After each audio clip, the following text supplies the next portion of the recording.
Good morning everyone, welcome back to my channel. আশা করছি তোমরা সবাই ভালো আছো, সুস্থ আছো আর পজিটিভ আছো। অনেক দিন পর ফিরে এলাম, প্রায় 3 দিন পর ব্লগ দিচ্ছি। দেরি করে ব্লগ দেওয়ার কারণ একটাই হচ্ছে, আমার শরীর প্রচণ্ড খারাপ ছিল। আমি বলতে গেলে পারে মানে বেডে শুয়েছিলাম, আমি বিছানা থেকে উঠতে পারিনি। কেন? তার কারণ হচ্ছে আমি দাঁড়ানোর ক্ষমতা ছিল না আমার, মানে আমি দাঁড়াতে পারছিলাম না। কেন জানি না, একদমই চলতে পারছিলাম না, একদমই না। মানে হুইল চেয়ারে করে আমাকে নিয়ে যেতে হয়েছে মানে ডাক্তারখানে। মানে আমি বুঝতে পারছি যে কতটা মানে খারাপ।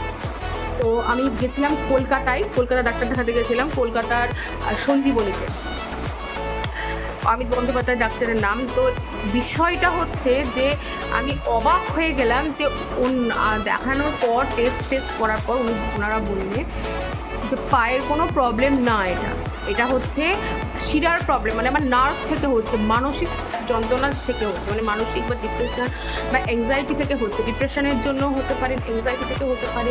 তো সেটার কারণ আমি বলে দিচ্ছি, প্রায় 2 মাস ধরে আমি প্রচণ্ড ডিপ্রেশনে ভুগেছি, প্রচণ্ড অ্যাংজাইটিতে ভুগেছি। আমি মানে কি বলবো, খাওয়া ঘুম ছাড়া আর কোনো কাজ করিনি, আমি অ্যাংজাইটিতে ভুগেছি। তো তার জন্য আমি ব্লগিং চ্যানেলটা স্টার্ট করলাম। আমার মেকআপের কাজ, মানে আমার যে মেকআপ ওয়ার্ক, আমার যে সাজ জগৎ, আমার বন্ধু বান্ধব, আমার মানে কোনো হ্যাপি জিনিস বলতে আমার ছিল না। আমার ওপর দিয়ে অনেক ঝড় গেছে ডিপ্রেশনে থাকার কারণে। আমার যে হাঁটুগুলো, যা শরীরের যে শিরাগুলো, সেগুলো ব্লক খেয়ে গেছিলো, সেগুলো কাজ করা বন্ধ করে দিয়েছিল। তো তার জন্য ডাক্তার দেখানো হয়েছে। এখন আমি অনেকটাই সুস্থ। ডাক্তারবাবু বলেছেন যা হয়ে গেছে, আর চিন্তা করে লাভ নেই, তুমি সুস্থ থাকো, ভালো থাকো, এটাই হচ্ছে কাজ। শুনে আমি অনেকটা পজিটিভ ফিল করি। আমি সকালবেলা উঠে যোগা করি, আমি মেডিটেশন করি, অনেক কিছু পজিটিভ দিক দেখতে পাই। তো দেখো, মানে নিজের সাথে নিজের ফাইট, মানে আর কেউ নেই, তুমি একা, তোমাকে লড়তে হবে। তো এই জিনিসটা আমি পারছিলাম না, তবে অনেকটাই পজিটিভ হয়েছি। আমি কাউন্সিলিং করিয়েছি কাকিনাড়াতে। আমার স্যারের নাম হচ্ছে পবন দাস, খুবই ভালো কাউন্সিলিং করে, খুবই ভালো আমাকে বুঝিয়েছে ব্যাপারটাকে, ছবিতে এঁকে বুঝিয়েছে, যেটা আমার মনে হয় না কোনো ডাক্তার করে। ডাক্তার শুধু প্রেসক্রিপশন লিখতেই ব্যস্ত। আমি লাকিলি আমার ভগবান আছে, আমি দুটোই ডাক্তার ভালো পেয়েছি। আমার পায়ের ডাক্তারও ভালো পেয়েছি, আমার নার্ভের ডাক্তার আছে। আমার নার্ভের প্রবলেম ছিল, আমি ওর জন্য তো প্রবলেমটা হয়েছে না, মানে হঠাৎ করে তো এরকম প্রবলেম হয় না। তবে নার্ভের ডাক্তারবাবুকে বললাম ডিপ্রেশন না করতে বলেছে, সবাই আমাকে বলেছে ডিপ্রেশন না করতে। চিন্তা জিনিসটা এমন না, কাউকে বলে আসে না, এই হচ্ছে ব্যাপার। তো আমাকে অনেকটা সাহস নিতে হবে, বুঝতে হবে জীবন অনেকটা বাকি আছে, আমার মা বাবাও আছে। আমি যদি এরকম ভেঙে পড়ি তাহলে তারা কী করবে? তারা তো মানে পুরো জীবনটাই আমাদের জন্য দিয়ে দিল। আমার ভাইও আছে, ইভেন আমার ভাইও আমাকে নিয়ে অনেক টেনশন করে। আমার ভাই, মা, বাবা 3 জনাই নিজের সব শৌখিনতা বাদ দিয়ে আমার পেছনে পড়েছিল এই 3 মাস। আমি প্রচণ্ড কষ্টে কাটিয়েছি, কিন্তু আর নয়। অনেকে বুঝিয়েছে। এখন দায়িত্ব আমার, মা, বাবা, ভাইকে সামলানো। ভাইকে হয়তো সামলাতে হবে না, কারণ ওর বয়স ছোট, কিন্তু সেলফ ডিপেন্ডেন্ট। আমার ভাই খুব ম্যাচিওর, আমার চাইতে না, অনেকের চাইতে অনেক ম্যাচিওর। তো আমার মা বাবাকে তো সামলাতে হবে, তো সেই ক্ষমতাটা আশা করছি তোমরা আমাকে দাও। যতটুকুই দেখছো ভিডিওটা, পজিটিভ দিক নিয়ে আমি এগোচ্ছি। দেখো, এখন হয়তো সবাই বলবে যে হ্যাঁ, মা বাবার পাশে আছি, মা বাবা তো যত্ন নেয়, তাহলে আবার কিসের ডিপ্রেশন, কিসের খারাপ থাকা। দেখো, ফেলে আসা দিনগুলো না অত সহজে ভোলা যায় না। আর তোমার সাথে যে খারাপগুলো হয়েছে, তোমার সাথে ধরো কোনো একটা খারাপ জিনিস হয়েছে, তো সেইটাকে ভুলে থাকা, সেটাও কিন্তু একটা দিনের মধ্যেই পড়ে। বা তুমি হয়তো কোনো একটা খারাপ টক্সিক রিলেশনের মধ্যে দিয়ে গেছো, তো সেইখান থেকে যে তুমি বেরিয়ে আসতে পেরেছো, এটাই তুমি অনেক, এটাই আমার পক্ষে মনে হয় অনেক। কিন্তু তবুও স্ট্রং হতে হবে আমাকে, পজিটিভ দিক দিয়ে এগোতে হবে। আমি কিন্তু আমার দিক থেকে বলছি না, আমি কিন্তু আমার লাইফের কথা বলছি না, আমি সবার লাইফের কথা বলছি। যে কোনো টক্সিক রিলেশনে থাকার চাইতে তোমরা বেরিয়ে আসো এখান থেকে। হ্যাঁ, কষ্ট হবে, 2 মাস, 3 মাস, 6 মাস কষ্ট হবে, তুমি বেডফুল হয়ে যাবে, একদম শুয়ে পড়বে। মানে শিরা আটকে যাবে, তোমার ডিপ্রেশন চলে আসবে, কিন্তু তারপরে তুমি আস্তে আস্তে রিকভারি করবে। কিন্তু রিলেশনে থাকলে কী হবে, সারাটা জনম মানে তোমাকে সেইগুলো পোয়াতে হতে পারে। এটা 3 মাসের কষ্ট, ওটা সারা মাস মানে সারা বছরের কষ্ট। এবার তোমরাই চুজ করো কোনটা কী করবে। আমি অনেকটা রিকভারি করেছি, বুঝেছি, এই দুদিনেই যা বুঝেছি সত্যি অনেক বুঝেছি। তো যাই হোক, অনেক বড় হয়ে যাবে ভিডিওটা বলার জন্য। তো এখন আমি ভালো আছি, এটাই হচ্ছে মধ্য কথা। আর আমি আজকে আমার হেয়ার অয়েল দেবো মাথায়। আর এই গ্রিন টিটা আমি এখন শেষ করলাম, এখানে মা দিয়ে গেছিলো গ্রিন টি। আমার সকাল 12টা বাজে এখন, কিন্তু আমি সকালে ব্রেকফাস্ট করেছি। আমি চা সকালে খাই না, ব্রেকফাস্টের পর খাই। ব্রেকফাস্ট করেছিলাম, তারপরে চা খেয়েছিলাম। তো এখন গ্রিন টি খেলাম, বাঙালি মানে চা খাচ্ছি। তো আমি মাথায় এখন তেল দেবো। আর আমি হেয়ারে অয়েল মাসাজ কীভাবে করি সেটা তোমাদের সাথে আমি শেয়ার করছি, তো তোমরা দেখো। আর এখানে একদম লন্ডভন্ড হয়ে আছে জামা কাপড়, আমি তোমাদের দেখাচ্ছি। যেসব গন্ডগোল পাকিয়ে আছে এগুলো এখন ভাজ করবো, সব গুছিয়ে রাখলাম। ওকে, তো আমি এরকম একটা গামছা জড়িয়ে নিয়েছি। আমি এরকম একটা গামছা জড়িয়ে নিয়েছি, তার একটাই কারণ হচ্ছে তেল যাতে আমার জামায় না লাগে। আর আমি দুটো জিনিস নেব, একটা হচ্ছে তেল আর একটা হচ্ছে এরকম ব্রাশ। এরকম ব্রাশ নেওয়ার একটাই কারণটা হলো আমি যখনই মাথা আঁচড়াই এই ব্রাশ দিয়ে মাথা আঁচড়াই। তো আমি তোমাদেরকে বলবো, সাজেস্ট করবো এই ব্রাশ দিয়ে তোমরা মাথার চুল আঁচড়িও। নর্মাল যে চিরুনিগুলো হয় না, সেগুলোতে কী হয়, চুলটা অনেকটা আটকে যায়। এবার আটকে যায় তখন আমরা প্রেশার দিই চুলে, তো সেই প্রেশারটা কিন্তু আমাদের মাথার যে গোড়া সেটা অনেকটাই নরম করে দেয়। তো সেই কারণে আমি এরকম ব্রাশ দিয়ে আমি আমার মাকেও আমি ইউজ করাই, এই জিনিস দিয়েই আমি ব্রাশ করি। কীরকমভাবে দেখো, আজকে এই চুলটা তো আমার জট, আমি বলেইছি যে মানে নিজের একটুও খেয়াল রাখতে পারি না। আমার চোখের মুখের অবস্থা দেখলে তোমরা বুঝতে পারবে যে কীরকম। একটু অন্ধকার আসতে মনে হচ্ছে না? ঠিক আছে, আমার চোখ মুখের অবস্থা দেখেই বুঝতে পারবে তোমরা কীরকম আছি। আর আমার কথাবার্তা একদম জড়িয়ে গেছিলো, মানে ভেবেছি যে কী না কী হয়ে গেছে আমার। তো এখন অনেক ভালো আছি, পজিটিভ আছি আমি। আর ব্লা ব্লা ব্লা সব কিছু মানে মাইন্ড থেকে আউট হয়ে গেছে। এই ব্রাশটা দিয়ে কী হবে, দেখো একটা ব্রাশ করলাম, দেখো জাস্ট একটা ব্রাশেই কিন্তু আমার চুলটা জটটা ছেড়ে গেল। আর তোমরা যখন মাথা আঁচড়াবে না, তখন এখান থেকে রুট থেকে কখনো মাথা আঁচড়াবে না, কখনো মাথা আঁচড়াবে না। সবসময় চেষ্টা করবে এরকম নিচ থেকে ওপরে যাওয়ার জন্য। নিচের জটগুলো ছাড়াবে, দেখো উপরের জটটা ছাড়ানো ইজি হয়ে গেল। দেখো, তা আমি আগে মাথায় তেলটা দিয়ে নিই, তেলটা দিয়ে নিয়ে তারপরে আমি কম করব। এই হচ্ছে তেল, তোমরা একটুখানি গরমও করে নিতে পারো, আমার ওই গরম তেল আবার ভালো লাগে না। তেলটাকে ভালো করে হাতে মালিশ করে নিলে। হ্যাঁ, এবার মালিশ করার পর আর তো ফোনও ধরতে পারবো না, দাঁড়াও 1 মিনিট।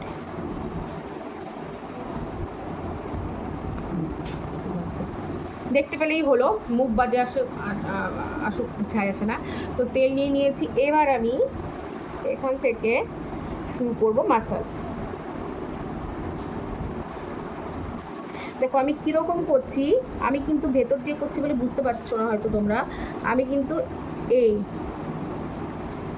একদিন একটা হেয়ার অয়েল মাসাজের আমি একটা ভিডিও দিয়ে দেবো। হ্যাঁ, আমার পার্লারে যখন কোনো ক্লায়েন্ট আসবে, বা আমি মাকেও করে দিয়ে তোমাদের দেখাতে পারি। তো আমার আর একটা গুড আইডিয়া, আমি নতুন নতুন বিউটি ট্রিক্স বলো, সমস্ত কিছু মেকআপের বলো, আমি আস্তে আস্তে দিতে থাকবো ছোটো ছোটো ব্লগে। হ্যাঁ, যেমন কী করে আই মেকআপ করতে হয়, কীভাবে আইব্রোস ড্র করতে হয়, কীভাবে আইলাইনার করতে হয়, কীভাবে মাসাজ করতে হয়। এখন কিন্তু মাসাজটা খুবই প্রয়োজনীয়, মানে খুবই প্রয়োজনীয় বলতে কি, বছর 30-এর পর তোমাদের মাসাজ নেওয়াটা মাস্ট। বছর 20-র পর থেকেই তুমি নিতে পারো, মানে তোমার যখন বছর 20 হবে তারপর থেকে নিতে পারো, কিন্তু 30-এর পর থেকে, আমার 30 হয়নি, আমার ওই বলেই বয়স বলেই দিই, ওই 25-26 এর মাঝামাঝিতে আছে। তো আমার তবু আমি করি মাসাজ, প্রচণ্ড জরুরি, মানে মাথার শিরা উপশিরাগুলো তার চলাচল করে। তো যাই হোক, বছর 30-এর পর থেকে তো আর যত তোমার বয়স বাড়বে না, তোমার মাসাজের থেরাপিটা আরও বেশি করে নিতে হবে। তখন 20 বছর বয়সে মাসে একবার করে হেয়ার অয়েল মাসাজ করলেই হবে। যখন তোমার এজ 30 আপ হয়ে যাবে তখন মাসে 2টো করলে হবে। যখন তোমার 40 আপ হয়ে যাবে, 40 আপ আন্টি বলো যাই বলো, যারা 40 আপ, তো তাদের কিন্তু মানে সপ্তাহে একবার করে তোমাদের এই থেরাপিটা করতে হবে। এটা একটা থেরাপি, এটা মাইন্ড রিল্যাক্স থাকে। যে যত বছর কেন না, তারা মাইন্ডের প্রেশার নিচ্ছে না, মাইন্ডের প্রেশার নিচ্ছে, সেটা তো স্ট্রেসটা তো কমাতে হবে। তো যাই হোক, আমি এরকম মাসাজ করতে থাকবো। কীরকম করছি, এই নিয়ে এই হাতটা নিয়ে এই রাউন্ড করতে দেবো, রাউন্ড অ্যান্ড রাউন্ড। এটা ভেতর দিয়ে, মানে বাইরে দিয়ে দেখা লাগবে, ভেতর দিয়ে। এবার কি করব, এই বুড়ো আঙুলটা নেব, নিয়ে এই কানের পাশ দিয়ে টেনে নিচে নামিয়ে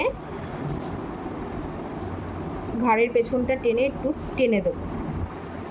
আবার একটু অয়েল লাগবে। এটা আমি নর্মাল জাস্ট প্রতিদিনই করি। প্রতিদিন বলতে যখন তেল দিই তখনই করি। এমনি প্রফেশনালভাবে হেয়ার অয়েল মাসাজ আমি দেখিয়ে দেবো, আমার মায়ের হোক, কোনো ক্লায়েন্টের হোক, মাথায় করে আমি দেখিয়ে দেবো যে হেয়ার অয়েল মাসাজ কীভাবে করতে হয়। এটা আমি নর্মাল স্নান করতে যাওয়ার আগে, যখনই আমি সপ্তাহে 3 থেকে 4 দিন তেল দিই বা শ্যাম্পু করার আগে, তখনই আমি এই হেয়ার অয়েল মাসাজটা করি। সেটা 1 মিনিটেরই হয়। আমি সারা মাথাতে এরকম করতে থাকবো। আমি চোখটা বন্ধ করে দিতে পারি, কিছু মনে করো না কেউ, কারণ মাসাজ আছে তো। এবার সমস্ত চুলগুলো আমি এইদিকে নিয়ে যাব, দিয়ে এই কী করছি, এই জানি তোমরা অতটা বুঝতে পারবে না, নিজের মাথাতে নিজে করলে, আর একজনের মাথাতে করে দিলে তোমরা বুঝতে পারবে। আমি ভিডিও করব। এই একবার, আর বেশি তেল দেবো না, চাম্পি লাগবে। ছোটোবেলায় তো অনেক তেল দিতাম, তেল দিয়ে স্কুলে যেতাম, এক গাদা মাথায় মা তেল দিয়ে দিত। এখন তেল দিলে বড্ড বোকা লাগে, কেমন যেন মানে কী বলবো, মানে ক্যাবলা লাগে নিজে। কিছুই না, জাস্ট গোড়াগুলো রুট বাই রুট একটু মাসাজ করা।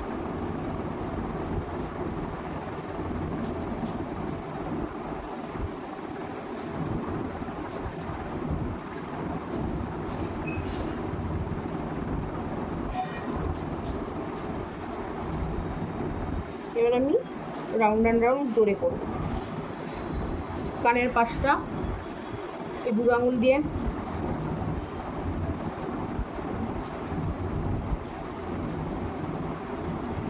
একটা সাউন্ড পাচ্ছ, জানি না পাবা কিনা, আমি যখন ভিডিওটা দেখবো তখন বোঝা যাবে। একটা সাউন্ড ক্রিয়েট হয়। এবার দিয়ে ঘাড়টা টানবো, এই অবধি আসবো, এই অবধি এসে এদিকে টানবো, টেনে নিয়ে সমস্ত চুল ধরে এই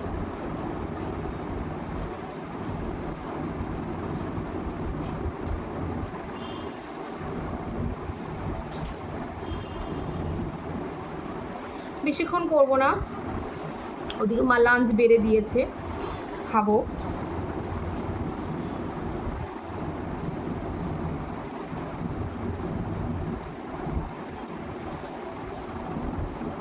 ব্যাস, মোটামুটি 1 মিনিট করলাম। এইবার হচ্ছে হেয়ার কম করব। প্রথমে চুলটা নিয়ে নিলাম, প্রথমে চুলে তো আর অত জট থাকে না। এইবার দেখো,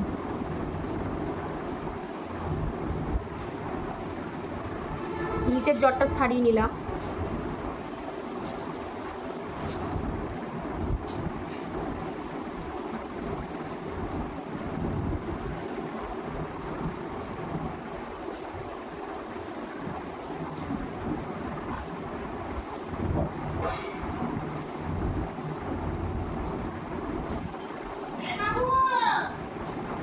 মা ডাকছে।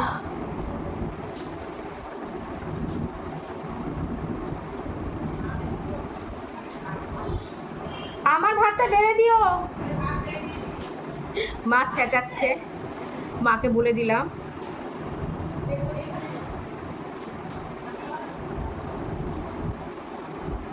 এইভাবে কম করতে হবে হেয়ার। ব্যাস আমার হেয়ার কম ডান, চুল বেশি ওঠেনি। এবার চুলটা বেঁধে নেব, দিয়ে স্নান করেই খেতে বসে যাব।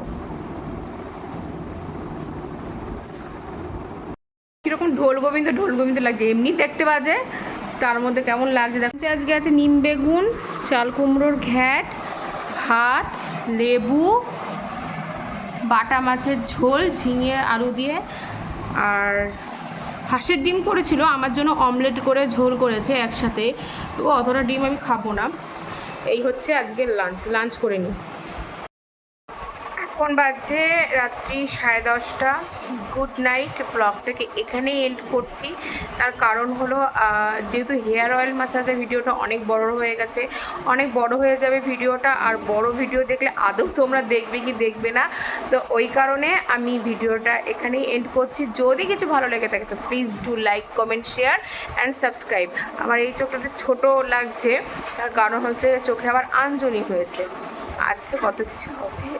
তো যাই হোক, টাটা, দেখা হচ্ছে নেক্সট ব্লগে।